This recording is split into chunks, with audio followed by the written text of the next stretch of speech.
children.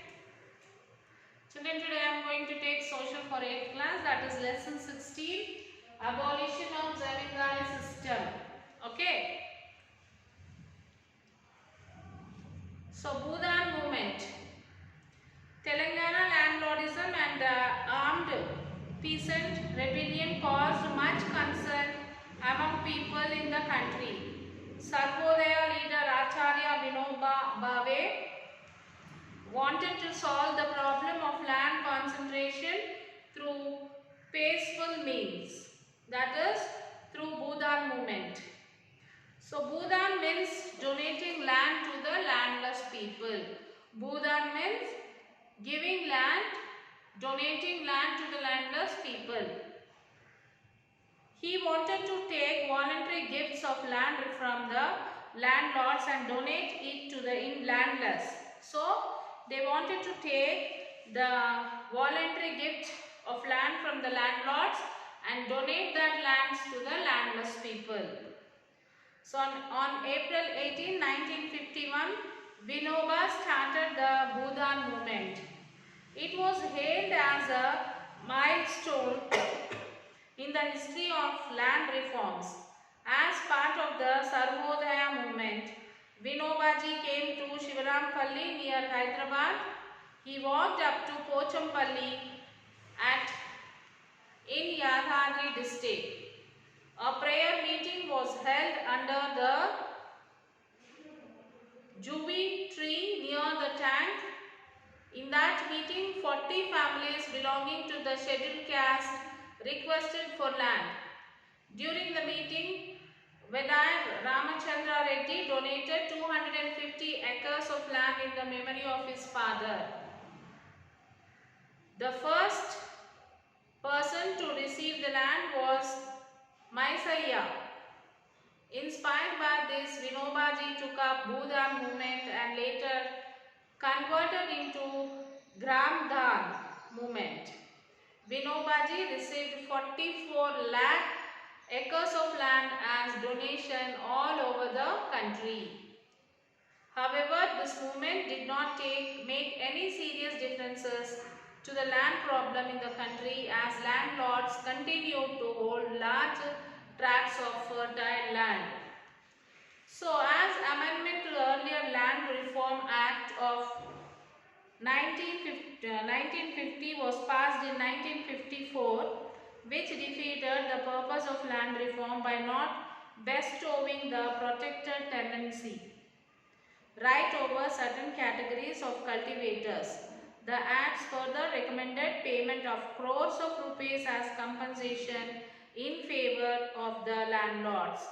Thus, the independent country had to bear the cost of the possession of feudal system. Big buildings, kettles, sheds and agricultural implements were left in possession of the erstwhile landlords. As there was no limit on land holding, thousands of acres of fertile land also remained with them as Khudkasht lands. Many of the laws were implemented tardily due to the delay in implementation. The large landlords used the situation to their best advantage. So, using the loopholes in the Tenancy Act, the zamindars regained control over the lands from the tenants. Then the zamindars after abolition continued as a big landlords claiming the land as their own. These lands were diverted to set up industries. For example, the Challapalli zamindar showed 2,650 acres under his sugar factory, but eventually they transformed as entrepreneurs in Andhra. But in Telangana, they continued their domination even into the 21st century. So, Land Selling Act in 1972 to 75. The zamindari abolition did not solve the problem of land concentration.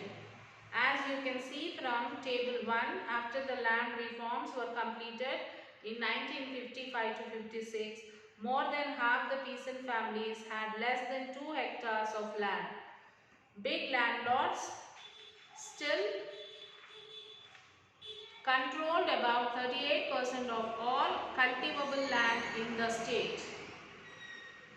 A vast number of landless Dalit laborers were agitating for land. Kisan Sabhas became agitating for further land reforms. This meant that the government should set a limit to large land holdings and take over the surplus land and redistribute it to the landless laborers and small farmers. So you can study this table, the structure and distribution of the land holding in Telangana and Andhra Pradesh in 1956 to 2006.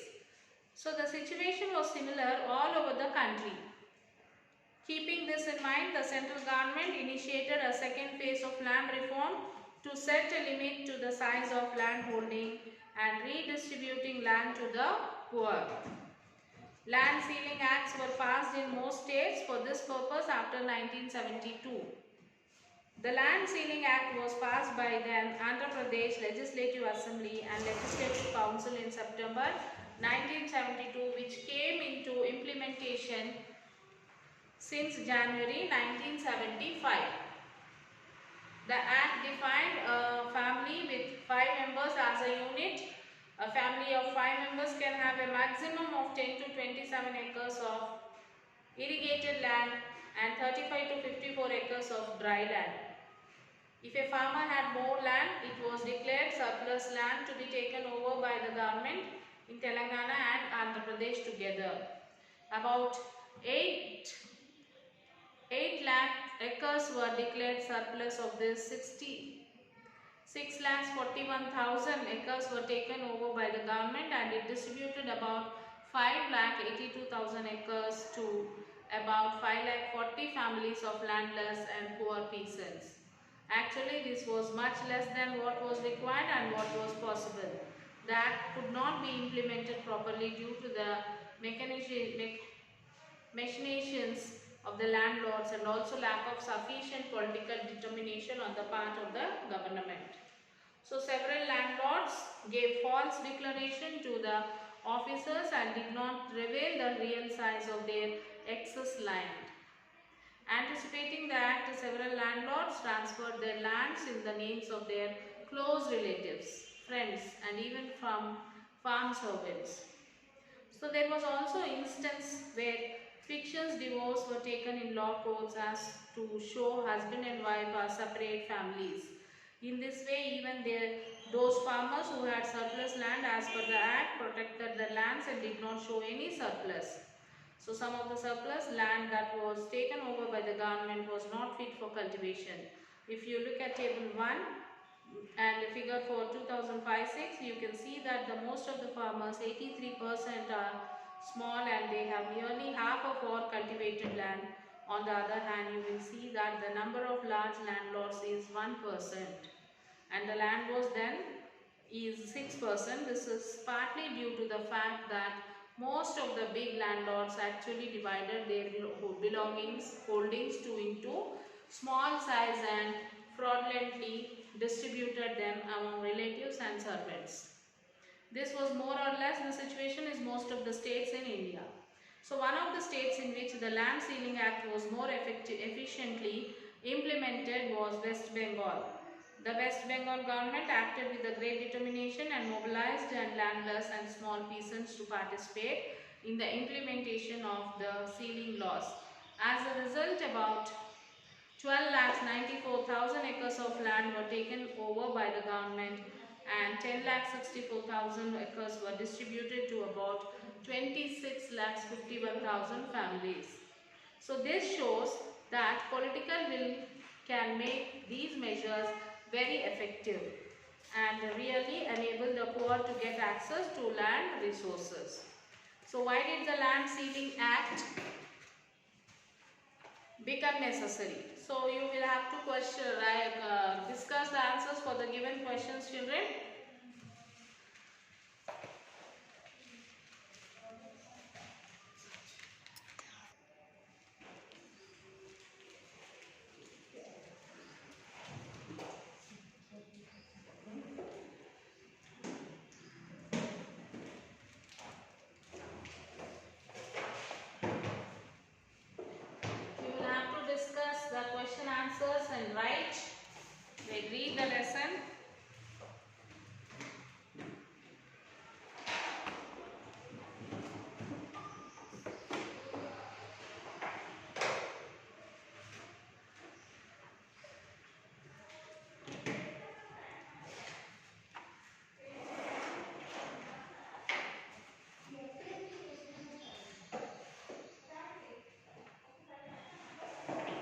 Yes, when laws are passed, this we have discussed in the last class, and the next is like is veti preventil in your region? Is if it is there, prepare a report. Like no, at present veti is not prevalation in my region, but it is not completely abolished from our society till in some villages. The poor people who are taken money from landlords for their needs, they are unable to repay that due. To this, they are working in their lands as bonded land laborers. Okay, so imagine that you are a tenant. Imagine that you are a tenant who get ownership over land when the Land Reform Act was implemented. So write down your feelings. So in Zamindari system, to remain control over most of the land as they declared their tenants to be share corpus of laborers. They also evicted a large number of tenants to take over their Land Reforms Act did not set limit to the amount of land a person could own. If I were a tenant, I would not accept the above condition because zamindars are meditators without doing any work. They got all benefits, but real Taylor could not get benefits. So I support that to the teller who actually plowed it. So imagine that you are a landlord and at the time of Land Reform Act, describe your feelings and actions at that time. New Land Reform Acts brought so many changes in distribution of land to landless peasants.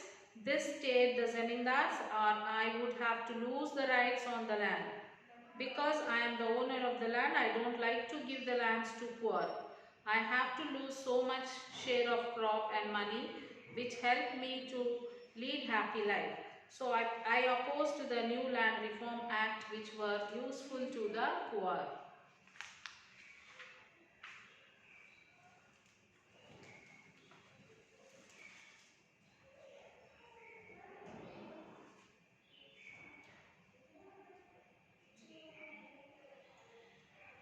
So locate Pochampalli village in Nalgonda district in Telangana map. So he asked you to locate only one village, that is Pochampalli in Nalgonda district. So you will have to locate Nalgonda district in Telangana map. See children, this is Telangana map. In this it is located Nalgonda, you can see Nalgonda district. Okay, Pochampalli is in Nalgonda district. So locate this in your Telangana map, children.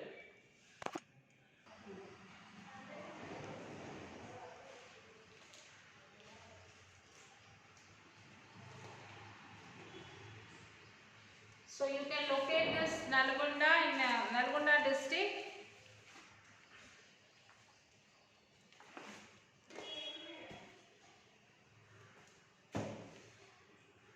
And read the first paragraph under heading Rural Poverty at the Time of Independence and answer the following. Have the condition improved now? In what? Why? After 1947, independent India had abolished the Zamindari, Mahalwari and Royalwari. The objective was to restore land to the original tiller. However, the land holding pattern since 1947 has not changed much. The distribution of land holding in 1996 shows a high degree of concentration in hands of medium farmers, around 62% total area under cultivation, that is our out of 162 million hectares of operation holding, around 99 million hectares were in large and medium category. According to the sources of economic reforms and poverty in 1995.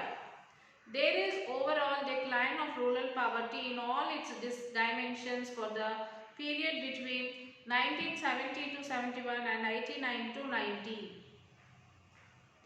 There was a sharp increase in 1992 compared with 1991. Poverty in all its dimensions has declined from 1970 to 71 to 86 to 87. It declined sharply in 1989 to 90 and remained uncharged through 1991 and increased marginally in 1992. So because of the large size of the rural section and higher incidence of the rural poverty compared with the urban section, poverty is considered to be basically a rural phenomenon. So these are the questions you will have to discuss right in the class workbook, children, and you will have one word questions like if you read the answer, if you read the lesson, you will be able to answer these questions like what was Vidhi agreed that in order to end rural poverty at the time of independence, to give the poor access to land for cultivation. Okay, name 3 types of landlords control. So collection of land revenue, control over cultivated land and control over forest and wastelands. What is meant by Khudgasht? Khudgasht means the land which is owned by zamindars and it cultivated directly either through sharecroppers or laborers. This is known as Khudgasht. What fireman was issued by Nizam of Hyderabad when Hyderabad state merged in Indian Union? Abolition of serfi caste and abolition of all forms of forced labor like Veti.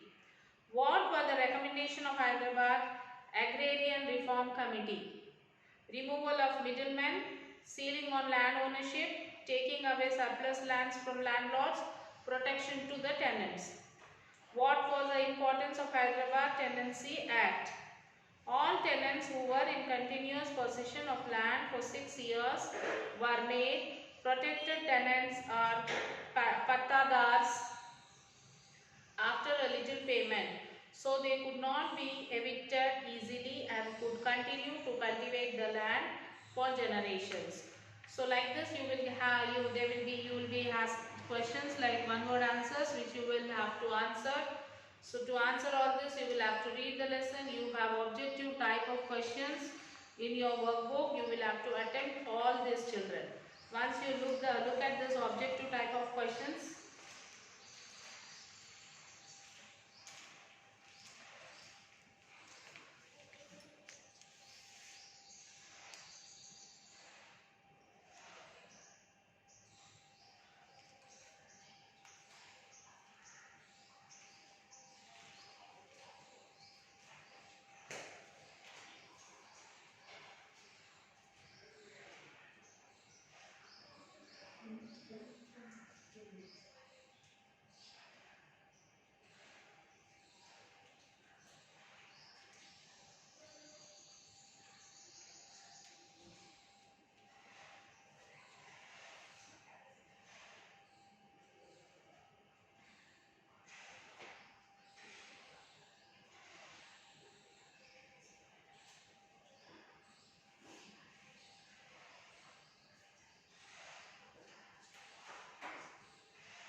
so children, write all the question answers in your notebook. Take the photo and send it to the school mail ID. We'll meet you in the next class. Children, take care. Children, bye.